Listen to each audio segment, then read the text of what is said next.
there is more work to be done. So now we're going to clean up this spine. Alright, it's time to clean up the underspot of the spine. This is, now you see why guys love those small wheel attachments. I could not wait to get one. I hated this part. But I'm going to use that drum actually. And you could use anything round. You could use a wooden dowel. You could use, I can see I got a metal slug here from something or other. I've even used a marker from time to time and just wrapped it around a marker and got it in there. Whatever it takes. So we're going to start off with some 220, and just like sanding the flats, we're just going to go back and forth and back and forth. Very time consuming, but it'll be worth it in the end. For this, we'll lube it up with either some Windex or WD. Either one is fine. So I got my 220 here. I got it wrapped around that little barrel thing, and I'm just going to go to town.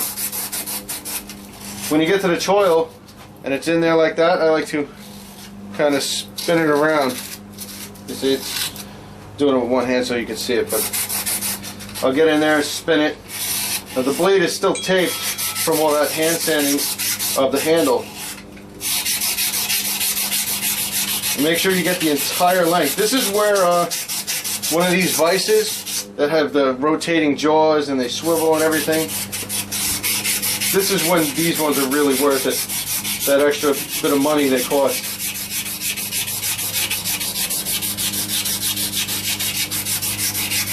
Now I'm working the paper back and forth to kind of take advantage of the whole length of it. Because as you know, sandpaper versus steel doesn't last very long. And you just want to keep on going until you get a nice uniform 220 grit finish. We'll take this up to 400 so it matches the satin on the flats, and that's we'll probably just leave it at that. Now of course, like everything else, you could take it to a whatever finish you like. You could take it to a 10,000 finish if you really wanted to. Have you know, a nice mirror, but beginner video. So 400 it is. And as you can see, the nice thing about sanding with a drum is when I need new sandpaper, I just rotate it back, and now I have a new piece on the bottom.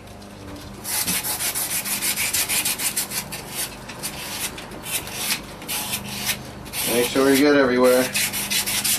And doing it this way, sanding with a block, especially like a steel slug or something like that, will prevent you from having a seam here, and that, we definitely don't want that.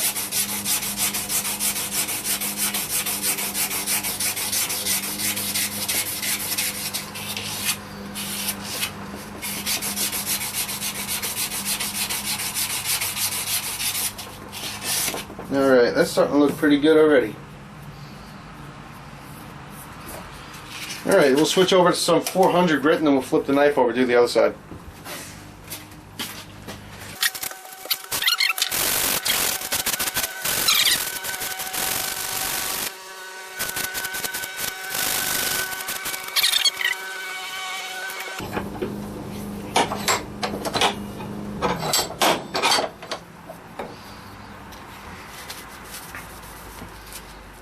You see? Everything's nice and flush. We have a nice 400 grit finish.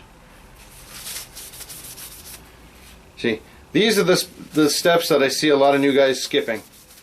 So, take the time, do it. Believe me, because when your customer picks up your knife and says, "Wow, look at that! How'd you do that?" You know, that's the kind of stuff that puts a smile on your face. So we're going to flip it over, and now we'll do the back side. We're going to have to do the top of the blade to match it, so we're going to have to blend that a little later, but we'll do the back of the handle for now. Then we'll untape it, we'll tape the handle, and do the front. Now with this, I like to put it in the vise and kind of tilt it up like that a little bit. This way I can get to the very back of it. It's just the way this particular blade shape, or this handle shape is rather. Now, as long as you tape your blade up good, you shouldn't have any issues with scratching.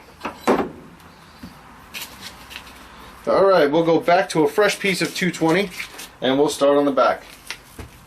So you saw how to do it on the bottom. That's the harder part. So I'm not going to bother showing you this part. I'll put it back on for the front.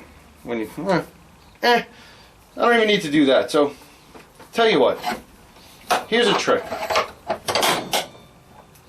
If you put your knife in the vise like that while it's taped, and then you take a sharp blade. Let me see if I have it. I can't believe I'm a knife maker. I don't have a sharp blade handy.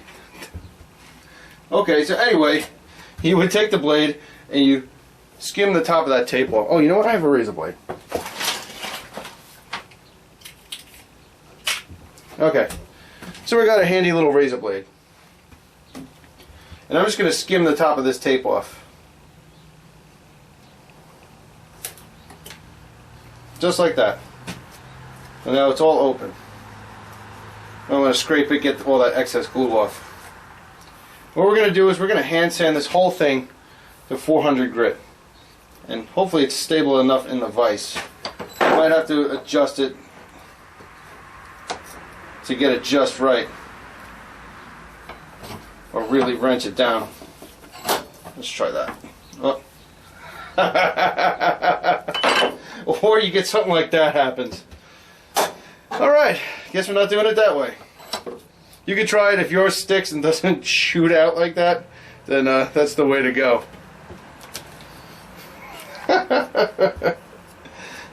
Alright, I'll just do this off camera. You get the idea. Just sand the spine to 400 grit and you're good to go. I'll catch you later, guys.